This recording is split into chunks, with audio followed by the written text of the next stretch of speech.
I want to share some NBA talk coming from recent weeks, whether it's trades or players who are on the move and teams who might be building something special. So the first team that's been a hot topic recently has been the LA Clippers. The Clippers recently added Chris Paul, Bradley Beal, Brook Lopez, and John Collins. However, they also lost last year's All-Star Norman Powell. Now this is definitely an interesting mix, especially because today's NBA, so many teams are trying to get younger and younger. So like while every other team is building in the opposite direction, the Clippers have no problem building around the vets. But I'm honestly not opposed to this. I was recently saying how like the Warriors should do this by trying to trade for LeBron James. However, I'm still not sure like what the Clippers' ceiling is as a team. Are they championship contenders? Or is this like a team who would have been contenders 10 years ago? Old school like the old school.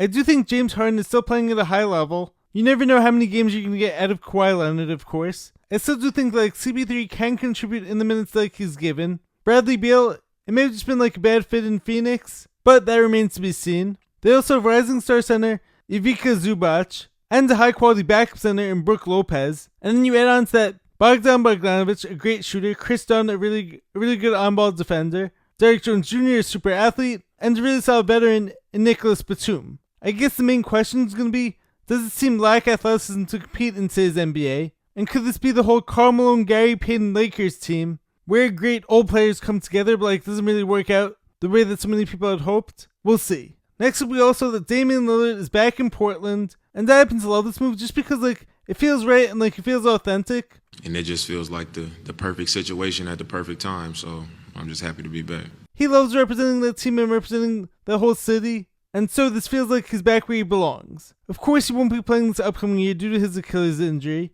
but I do think the Blazers actually could be building something special, and they may even be able to make some noise in the West, whether it's this year or next year. They do have a bunch of really good young pieces between Denny Avia, who finished last year at like an all-star level. They also drafted Young Henson, who's a super intriguing player who's starting to look like a young Asian Jokic in the Summer League. They also have Scoot Henderson, another solid center in Donovan Klingon, a super athletic forward in Shaedon Sharpe, a solid scorer in Jeremy Grant. We'll see whether or not Jrue Holiday stays with the team, but the Blazers actually finished off last season at a very competitive level. So add on to that team some new pieces, and they can definitely make things interesting. And finally, my favorite team at the moment, the Los Angeles Lakers, just added on Marcus Smart to that team, an elite defender, and at times a really good offensive player too. However, I heard Colin Cowherd, or it may have been Nick Wright who said this a few days ago, which is that Marcus Smart is actually an old 31, because of course his playstyle puts a ton of wear and tear on his body. Now I do like Smart a lot, but I'm not sure where he's at right now,